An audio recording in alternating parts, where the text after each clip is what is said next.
everyone out there, you've reached the Rock Office. It's time to clock in and rock out. I'm your host, Bill Smith. And I'm Kevin Davis. We are coming to you today from the Grok Shop in Cleveland, Ohio, where we are covering the CD release party of the Lighthouse and the Whaler, their new album, This Is an Adventure. We are backstage in the green room, and we're going to bring you an interview with the guys in the band and also some footage from this event. Kevin? Yeah, we're real excited about being able to bring this to you. This is one of our first live performances that we've been able to come out and actually catch one of these CD release parties. So we're hoping that you enjoy what we bring to you today. All right, and without any further ado, ladies and gentlemen, the Lighthouse and the Whaler. All right, TRO fans, we are backstage at the Grok Shop with Lighthouse and the Whaler. And guys, if I could just get each of you to introduce yourselves and who you are in the band, what instruments you play. I'm Aaron Smith. I play the violin. Hi, I'm Mark Porstowski. I play mainly the mandolin. I'm Matt Lopresti, and I play the drums. My name's Steven Diaz, and I play the low end. I play bass, keys, and drums. I'm Michael Lopresti, and I sing and play guitar. Awesome. So, now, which one of you guys is Lighthouse and which one is the Whaler? Well, it's up for debate. We've actually talked about it a little bit. Aaron used to be the Aaron Lighthouse. used to be he was the Lighthouse. But I was the Whale. Changed just to the Whalers now. it's true.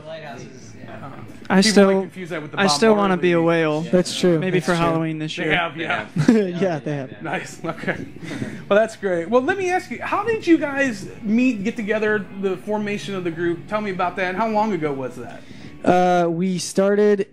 Well, when we first started, it was in 2008, like December of 2008, so like right at the end. But I just graduated from school, and I knew that I kind of wanted to do music or wanted to attempt to do music, and I started writing some songs, and I realized that I needed like more people to make this like the way that I wanted it to sound, and so I got hooked up with Aaron through a friend, and we started playing together.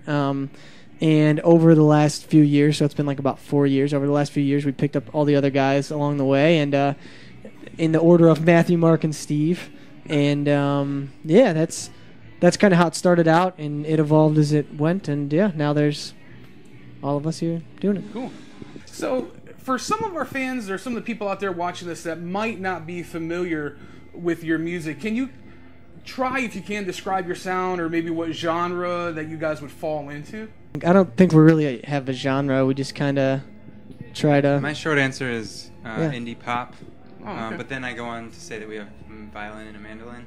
And Little folk influence. That I throws guess. people off, yeah. Just intrigues, you know, if you're not into pop music, maybe you're into mandolin and violin or keyboards. We can't forget that Rolling Stone described the band as bubblegum flavored cotton candy. That's true. All right.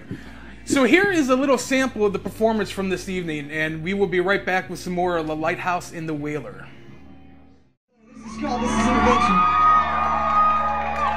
And I know, you got green eyes.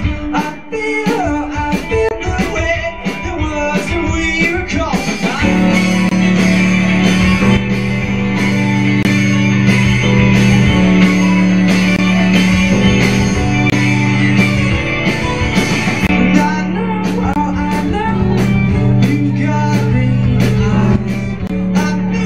I feel the way the world's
right, so that was a little sample of what these guys do and what they're doing this evening at their album release party. This is an adventure. So, new album, new effort.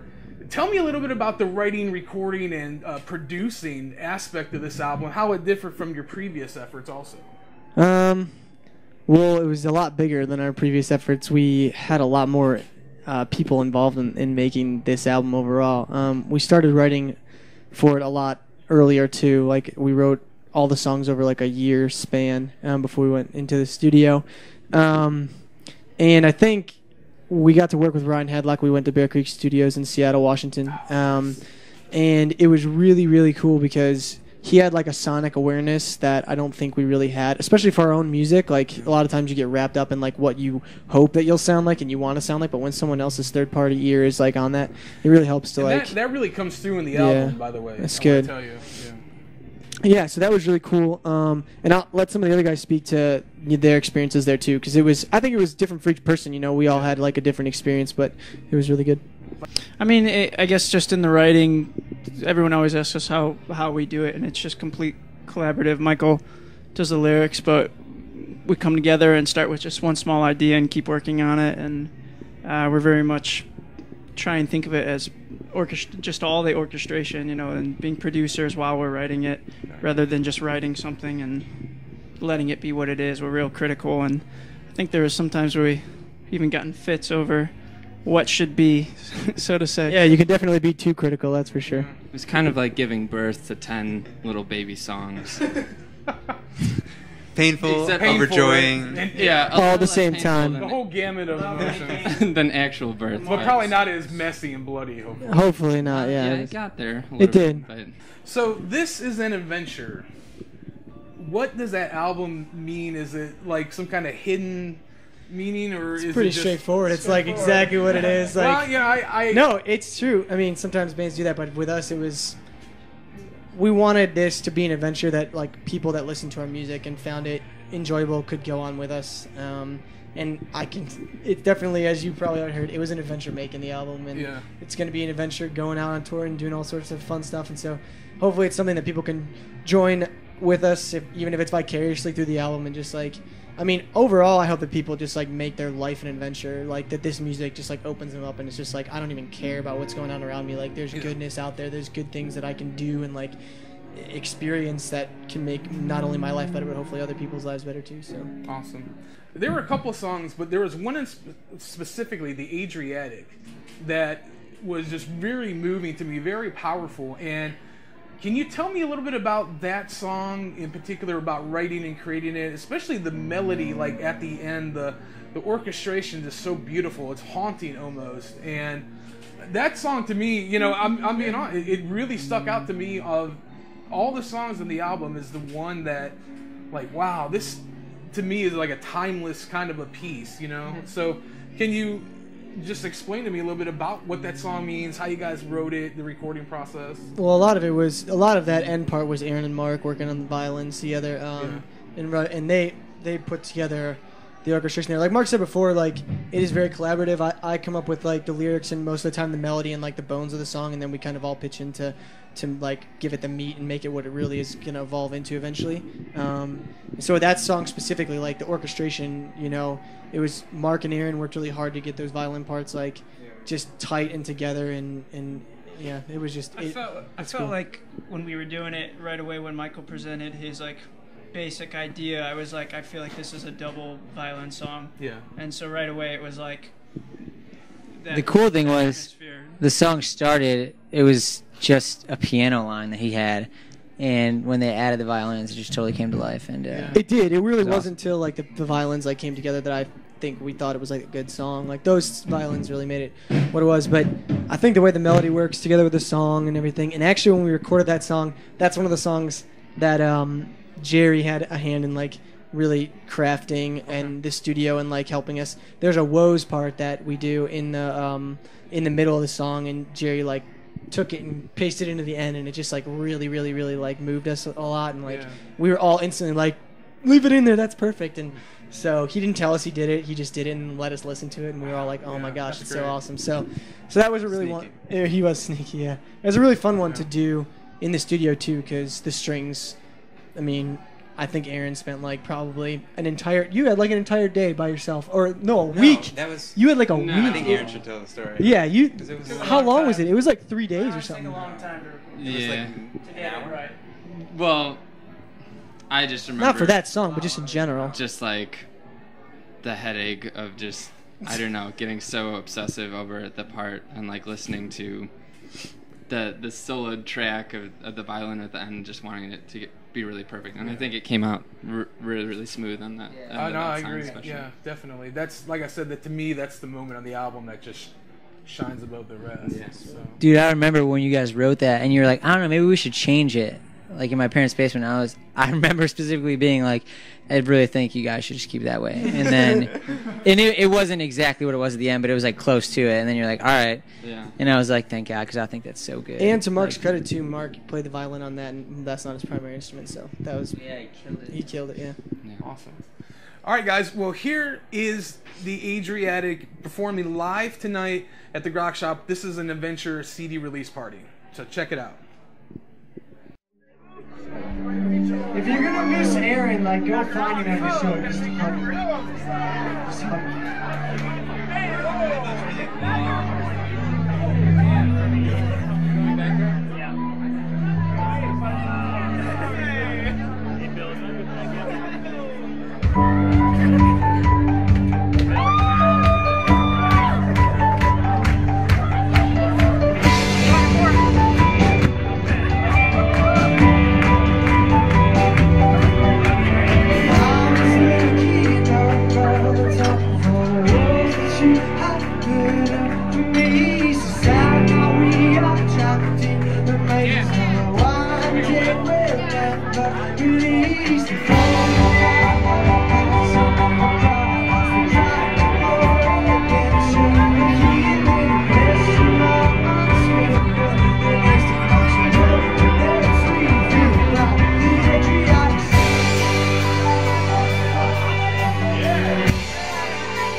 All right, guys, we are back once again with the Lighthouse and the Whaler. Just got a couple more questions for you guys.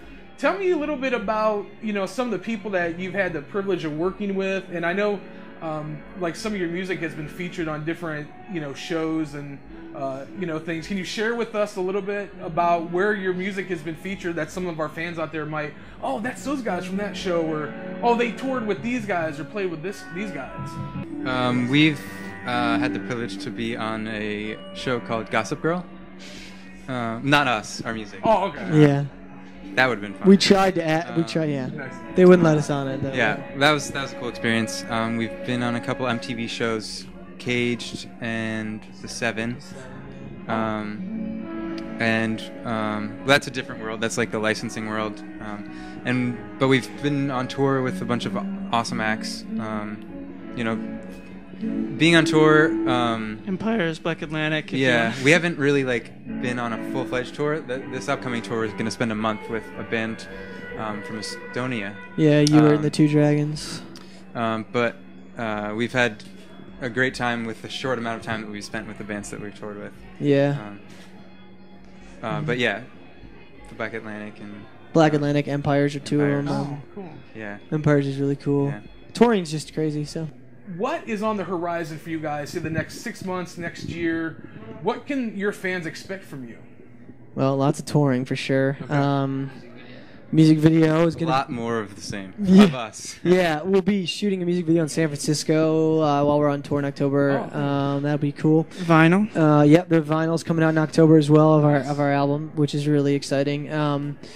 I think hopefully, they'll be hearing maybe some new music in 6 months from now, 8 months from now. So we already kind of have some bare bones ideas that are coming together and stuff. So it should be cool. I mean, this album was a long time coming. We recorded it a year ago. So Well, it was an adventure. yeah, totally, man. And so yeah, hopefully our fans will be able to see us out on the road, and Nice. yeah, it'll be a lot of fun. Need a rim shot for that. Yeah.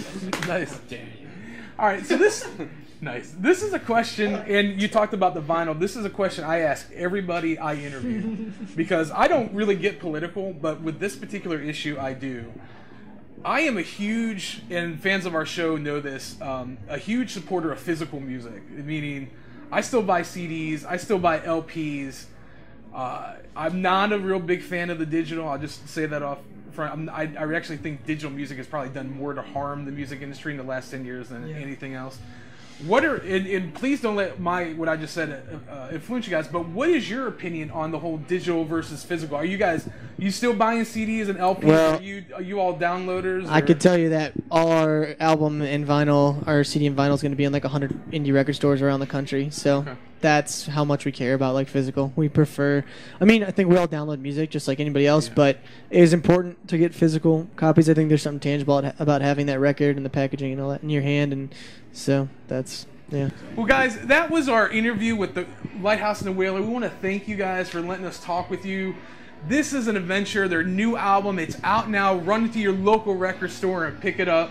And make sure you catch these guys at the Town New Year. They are doing some really good things, really creative, great album. It's my pick of the week. And once again, we just want to thank you guys. Thanks for having us, man. letting us come back and then bother you before you're getting ready to go. No, it's all good. Yeah. Awesome. Very excited. All right, as always, remember to support your local record stores by buying the physical copy of the music instead of the digital copy. And as always, we will see you next time. Take care and God bless.